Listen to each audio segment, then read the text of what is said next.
Our recycling process end-to-end is well above 90% efficient. And so if you can push that to never 100%, but 99%, ultimately there's no reason why these materials can't be indefinitely recycled.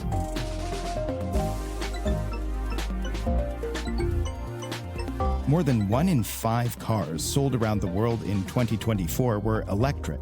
That's a big shift, and it raises an equally big question. What happens to all the minerals, chemicals, and materials inside those electric vehicle batteries once they reach the end of the road? The answer could be more than just recycling. We might be on the edge of a new phase, one where EV battery recycling doesn't just close the loop, but helps power a local circular economy. I think it's the most exciting prospect is the fact that these minerals, they're not available here in the UK, the nickel and the cobalt in particular. So it's the fact that we can generate a resource locally that didn't ultimately come from the earth. In this episode, we're exploring a pilot project that's breaking new ground in EV battery recycling. We'll unpack how the process works, explore the potential for a local circular economy, and look at the EU regulations driving this change. I'm Kai Nussbaumer. And I'm Micah Schweitzer. This is Balancing the Future from METTLER Toledo. On this show, we delve into the world of science and technology and explore its transformative impact on our lives. As a company, we don't actually shred batteries right now. We have plans to do so, but there's already a global market for these shredded up batteries, black mass. That's the voice of Jake Entwistle. He's the lead engineer at Altilium Clean Technology and one of the minds behind a pilot plant in the UK that recycles EV batteries. We'll get into that in just a moment. But first, a quick definition. Black mass is the powdery material left behind when batteries are shredded and broken down, and it's the starting point for recovering valuable battery ingredients. There are third parties in the UK, all around Europe, around the world, who shred up the batteries, and you can sort of think of them as advanced scrapyards, if you would. So they're recycling the rest of the car.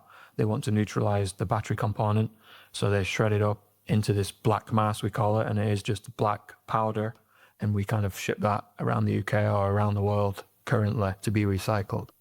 And how much black mass volume comes out of a single shredded battery typically?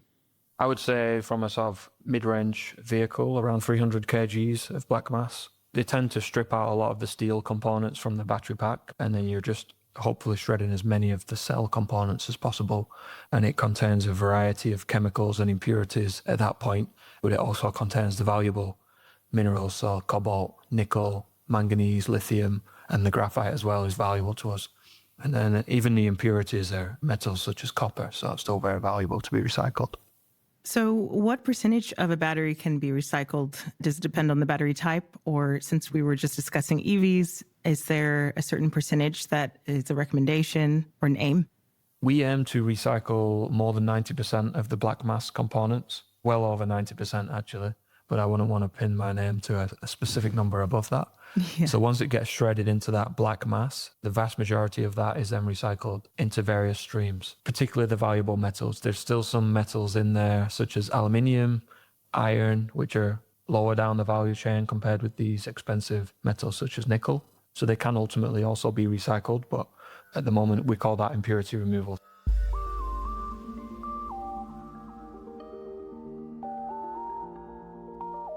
So you just mentioned nickel. Why are lithium, cobalt, nickel, graphite, and other metals so important to recycle and recover?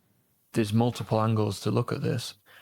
The first one is, at the moment, they're obtained from primary sources, so it has to be mined from a mineral in the ground with all the ESG sort of ramifications of opening new heavy metal mines. Processing those minerals takes a lot of energy, and then they get further processed into battery-grade metals, so whether that's nickel or cobalt. There's also scrutiny around the jurisdictions where these metals originate from. It's not in the UK, that's for sure. And that then also ties into, once the battery in an EV comes into a country like the UK, there are no active nickel and cobalt mines here. So we have this resource which has been shredded up, and the options are for us to hopefully recycle that. And then we actually have a resource of these metals in the UK as opposed to opening new mines. And so, with these current methods for recycling, how are they resource intensive? Can you give some examples of what these methods are? So beyond the shredding of the batteries, typically what we do is we dissolve that black mass in acidic solutions. The basic operations are similar to how you would process some mineral components of the supply chain. So we dissolve in acid, and then we go through various impurity removal steps. We remove the graphite, and then we remove the other metals, as we were saying, that we call impurities, so copper, iron, aluminium, and some others. We're then left with leach solutions, so acidic solutions that contain the payable metals, so cobalt, nickel, manganese, lithium. That then moves through our plant here, and that can be recovered in various forms from a lower grade product called MHP, which is mixed hydroxide precursor. So you can then precipitate the manganese, nickel, and cobalt together, and there is a market for that. That goes to then further refineries to make battery grade materials. Or what you can do here at our pilot plant is we go into a process known as solvent extraction, where we selectively remove each of those metals from the solution. We remove the manganese into a stream of pure manganese, pure cobalt after that, then nickel, and they're then separated into their pure metal solutions. What we're left with then is lithium in solution, and we also have a pilot here at our Act 2 facility where we recover the lithium into a technical grade and eventually a battery grade lithium salt as well. So that's typically how the flow progresses. And then what we sort of touched on earlier is we're taking in a technology that is maybe 10 plus years old, where they had lower amounts of nickel back then and other technological advancements over those 10 years. And we use those streams to produce the current generation of NMC, which lasts longer, charges quicker, is safer, various improvements that have been developed. Yeah, I suppose that's worth mentioning that battery composition has been evolving for quite some time now. Absolutely, yeah, and it will continue to evolve. So NMC is the focus of what we're recycling right now, but there is LFP, which is gaining in prominence. So we can also recycle that, but the economics of that look slightly different. LFP, or lithium iron phosphate batteries, don't contain as many valuable metals, so there's less financial incentive to recycle them. But the upside? The chemistry behind recycling LFPs is much simpler, especially during what's called the wet stage. That's the part of the process where the battery materials are dissolved in liquid, so individual elements can be separated out. Now, with NMC, or nickel manganese cobalt batteries, most of the valuable metals can be recovered. However, with LFPs, that's not the case. And that makes recycling them a bigger challenge. Right now, LFP recycling is still in its early days and worth keeping an eye on. Back in Season 1, we spoke with Simon Taylor, one of our colleagues here at METTLER Toledo and an expert in emerging battery technologies. Here's a short clip of him sharing what's ahead for battery tech. In terms of chemistries, there's an awful lot going on. So every region, most every startup company, every customer we're talking to is investigating some new type of battery chemistry. And that could be a way to take the classic NMC chemistries, make them better, or develop completely new chemistries. So lithium sulfur batteries are on the horizon. Right, so sulfur is produced everywhere. You can dig it out of the ground, you can take it from a volcano, you can take it from a lot of manufacturing processes as a byproduct and get very pure amounts of sulfur. So they're cheap, they're very reliable, they have a very high energy density. So they're typically 50% higher than a typical NMC battery.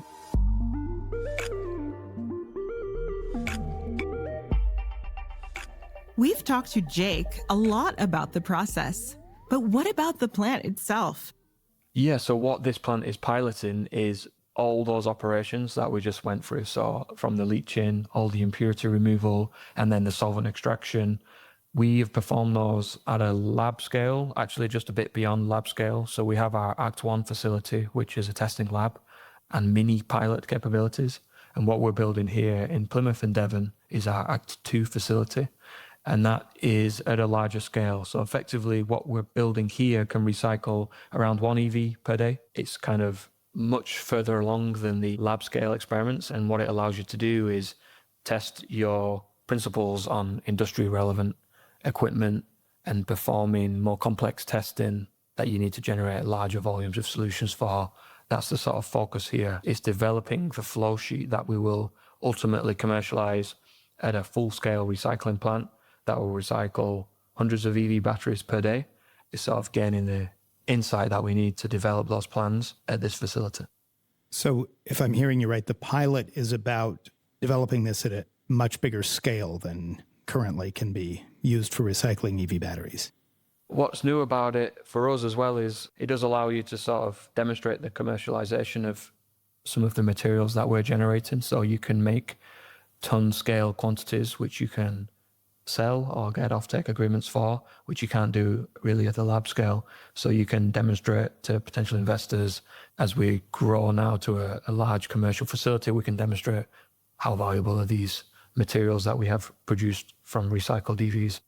A pilot plant inherently is about proving a concept. So what are the technical or operational challenges that you're working on overcoming?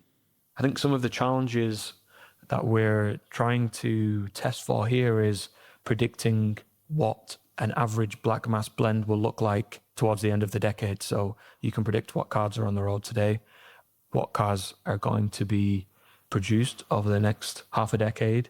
And then the material that we recycle is a mixture of end-of-life batteries from EVs and other applications. So electronic devices, and not just end-of-life EVs, but EVs that have been in write-offs or floods or however a car may be written off. Those EVs also have to be recycled. So you have to then predict for the UK, for example, what does that average blend look like? So it's very much about the local or regional car market to a certain degree. Definitely is strongly linked to that, yeah. We have some strong partnerships with Jaguar Land Rover in the UK and Nissan, who have a large battery gigafactory in the northeast of the UK. And Jaguar Land Rover have aspirations to produce their own battery cells here in the southwest of England. And as part of that, these factories also produce quite a lot of production scrap. So their production scrap also feeds into our recycling process. So that's another stream of recyclable material. But as the chemistries develop and are still developing, the sort of blend that we'll ultimately end up recycling is affected by all of these streams. Yeah, and so safety must be a huge concern when dealing with used batteries. What are the main risks, and how does your plant manage these risks? These heavy metals are highly toxic. So it's also sort of part of our mission to take these materials and recycle them responsibly in a way where they're not released to the environment. That also ties back to how would you safely dispose of this material as opposed to recycling it.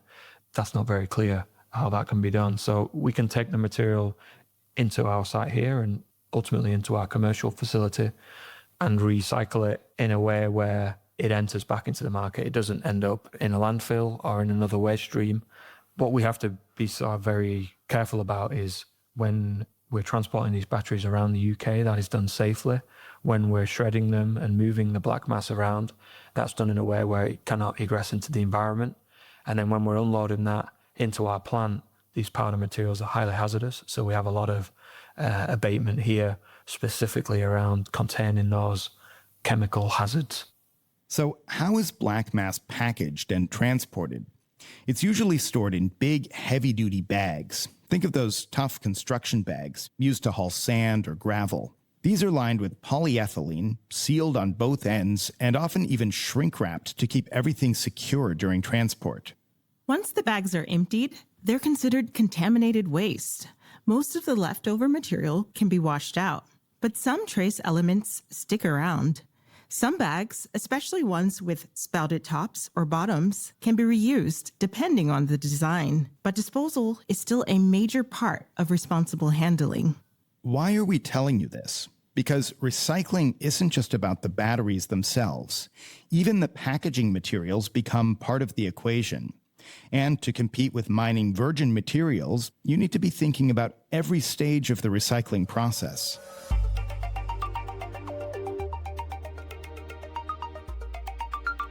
And how competitive is recycling with obtaining virgin materials? Yeah, so we have some studies that have been performed by third parties. We've shown that the energy intensity of recycling is more than 20% lower than mining virgin materials. So there's a huge energy cost saving there. And then we've not gone so much into the regulation that's driving behind this. We can perhaps touch on that further, but there is now a drive for recycled content in new EVs. Towards the end of this decade, there's actually a legal mandate for that, for selling EVs in the EU. So not only is the energy cost saving on recycling these batteries versus virgin mining, there's also potential premiums because these materials are now written into law. So new batteries from 2031 will have to have minimum contents of recycled materials. So you mentioned some of the main steps in the process already, but how does your technology differ from traditional battery recycling methods? Yeah, so on that, it is quite a competitive environment globally for recycling lithium-ion batteries. There are a number of flow sheets and different approaches to doing that, extracting the metals at different stages, treating the black mass differently. I would say that what was perhaps more incumbent is a method known as pyrometallurgical recycling, where you ultimately combust the battery materials. And in that method, you can't recover a lot of the elements, especially the graphite that sort of gets burned. And the efficiency of the recovery is a lot less than 90%. It's more around 50%. And again, that's now been written into this legislation where the materials that are going to be recycled, these minimum recycled contents, they have to be recycled up to a certain efficiency. So that almost rules out certain recycling methods, so that your process for recycling the EV batteries has to be 90% or more efficient for you to then qualify as this recycled content. Yeah, the combustion method sounds really fun and interesting to conduct. But as you said, since it's a much lower percentage of recovery, yeah, maybe not the way forward. So how does your process compare to mining new materials in terms of the carbon footprint and water use and waste? Can you speak a little bit about that?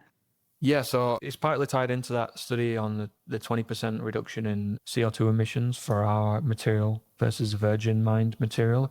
However, what I just mentioned, I think I said, was that's a pyrological method, which is where you combust the material. Our recycling method generally is termed hydrometallurgical, where you dissolve the material in acid and recover all these constituents. That's still very much well established. So hydrometallurgical methods are used gigantic scale in mining operations. A large part of this CO2 and energy saving is that our feedstock is so much higher purity than what can be dug out of the ground, many multiples in terms of metal content. And the fact that we don't necessarily have to move that around the world. We have that here in the UK ready to be recycled, reducing the carbon mileage on the material.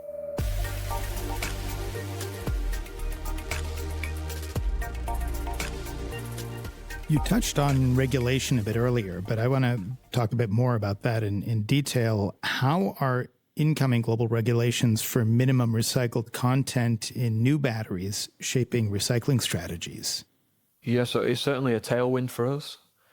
The EU legislation doesn't come into effect until 2031, but the sort of timescale that it takes to implement changes into a battery product, especially for an EV, means that this is very much work that's being carried out today.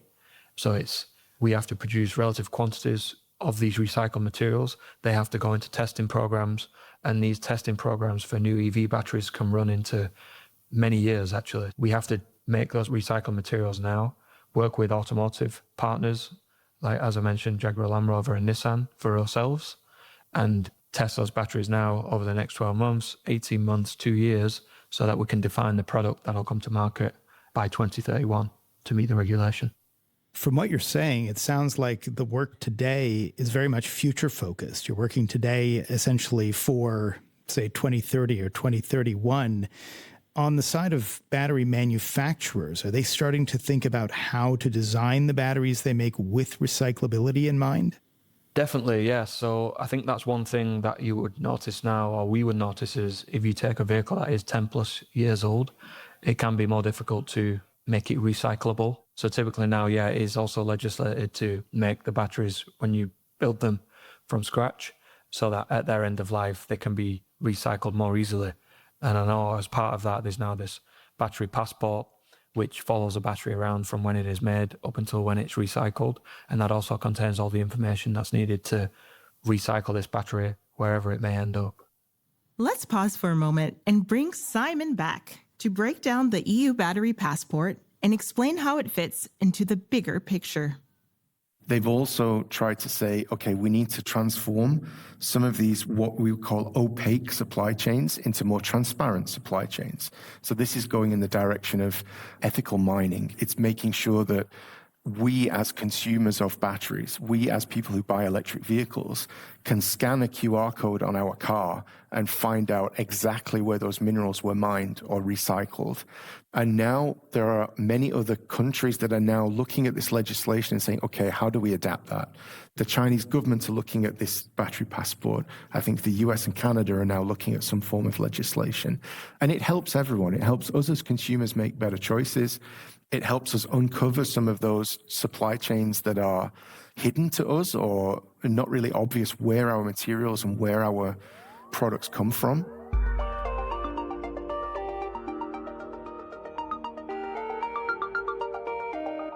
Yeah, I know that's a significant issue with, for instance, plastics recycling, is knowing exactly what's in a given plastic bottle or whatever you're recycling. Is the composition of the battery, can you recycle multiple different batteries together and form a batch of black mass out of them, or do they have to go through their own recycling streams?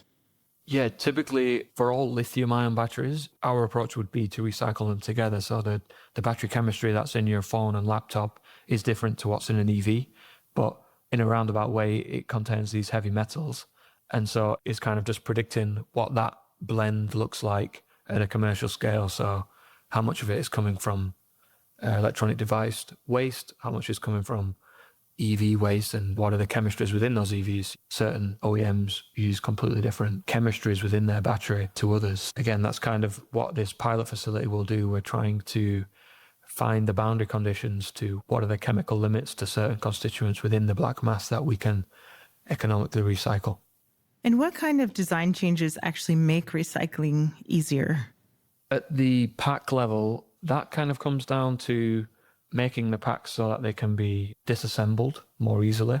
And so components that we don't necessarily want to feed into our hydrometallurgical process can be physically removed from the battery. So they tend to have casings and modules on the casings made out of steel or aluminium. If they can physically be separated before the battery gets shredded, then the sort of metal content in terms of nickel and cobalt, lithium is then boosted. So there's less of those components going into the shredder, less steel, less plastic components. So they can be physically removed if it's designed into the battery pack at an early enough stage. And is it expensive to recycle? It does kind of depend. I know I've disposed of personal lithium-ion batteries just at central locations, say at a supermarket, where you just drop your old devices in there and they get sent off to a shredder ultimately and may end up with ourselves. And then there are then other questions around ownership of a battery in an EV when it becomes to its end of life. In some cases, it's owned by the vehicle owner, in most cases.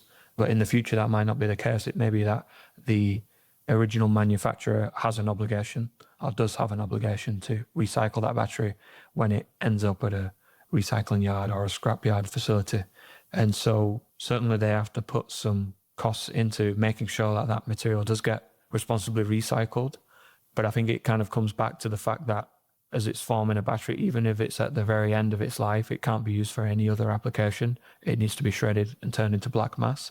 Then it is very much still valuable. It contains a lot of valuable minerals within the black mass. So although it may be expensive at various stages, it has an intrinsic value based on the minerals that are in there. It's very much people want black mass to make black mass.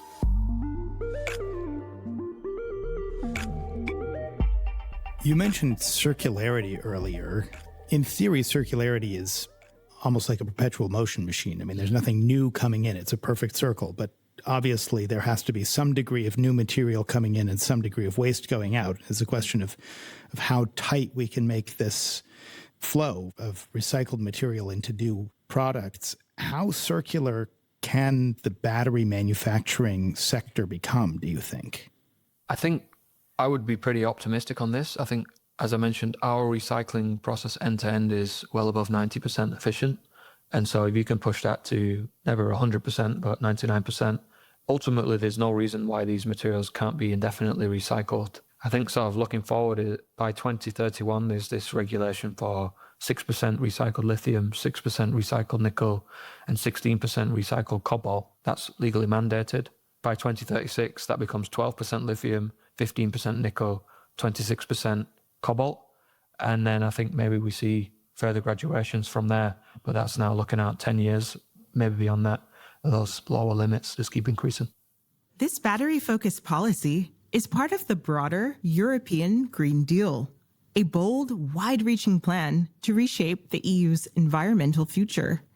At its core, the Green Deal has three major goals: make Europe the first climate-neutral continent by 2050, cut greenhouse gas emissions by at least 55% by 2030, and plant 3 billion trees by the end of this decade. One key piece of the puzzle, building a circular economy, and battery recycling plays a major role. But to make this happen, Europe needs a lot more recycling plants and infrastructure on the ground. Right now, the challenge is scale. Europe's current recycling capacity is 10 times lower than what's needed in the next 5 years.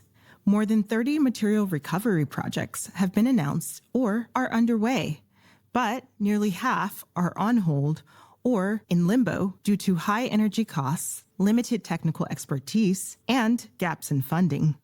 There's clear momentum, but we'll need more pilot plants like this one to hit those targets. So beyond building out more recycling capacity, what else does Jake see coming down the line for this field?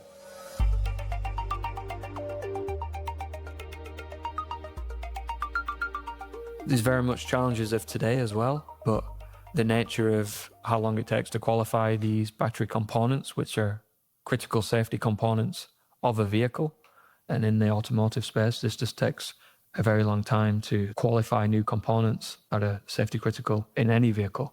So yeah, we have to look forward based on that, also based on meeting these targets that have been set into law, and then looking forward in terms of generating these mineral resources more locally. So by the end of this decade, going out beyond that, how available are these minerals going to be? What's the global market going to look like if we can onshore more of their production from a resource that's already here? That's surely a better position to be in. And can we anticipate that there will be an industry standard for recycling? Is anyone setting a best practice example, whether it be a company, country? Yeah, in terms of industry standard, that's still very much to be determined. Altilium's a big player in recycling. There are many, not just startups, but big established companies recycling black mass. And so time will tell not only who has the best process, but who can move most effectively and sort of come out on top, I suppose. So just to wrap up our conversation, we always have a question about advice. So what advice would you give to young scientists and engineers who are interested in battery recycling or in new battery technology in general? I would sort of look at the team that we have here as a recycling company. In terms of educational level, we have geologists, chemists, physicists, mechanical engineers, even civil engineers, chemical process engineers.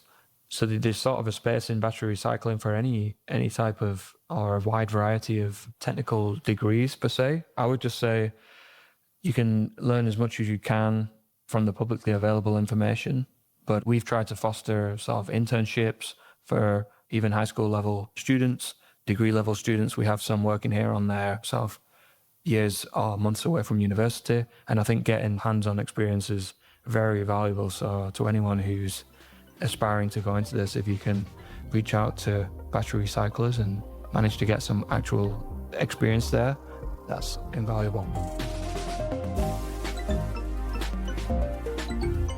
We've been speaking with Jake Entwistle. He's lead engineer at Attilium Clean Technology. So, Kai, what were some of your key takeaways from this conversation? It was really insightful to hear Jake break down all of the stages of the battery recycling process. As the battery technology advances, there's also a need to adapt and change how they are recycled. It's so nice to know that major companies such as Nissan, Land Rover, and Jaguar are starting to engage on this topic. And what's interesting to me is the idea that battery recycling and then battery manufacturing or remanufacturing becomes a local or a regional enterprise. And you think of batteries as, the raw materials coming from mines far away in this very globalized process. And so the idea of this sort of local collaboration between the people who need batteries and the people who are recycling and manufacturing batteries for that use is really interesting to me as we talk so much about circular economies and the need to localize production and the need to move away from virgin resources and reuse what we already have in the system. Yeah, so this definitely plays into the near-term EU targets that we already mentioned. Those are theoretically achievable, but of course, we still need to scale up a number of recycling plants in order to get there. This has been Balancing the Future from METTLER Toledo. What questions about science and technology do you want answered in a future episode? Let us know by leaving a review, or if you listen on Spotify, leave us a message in the comments section. And be sure to subscribe wherever you get your podcasts.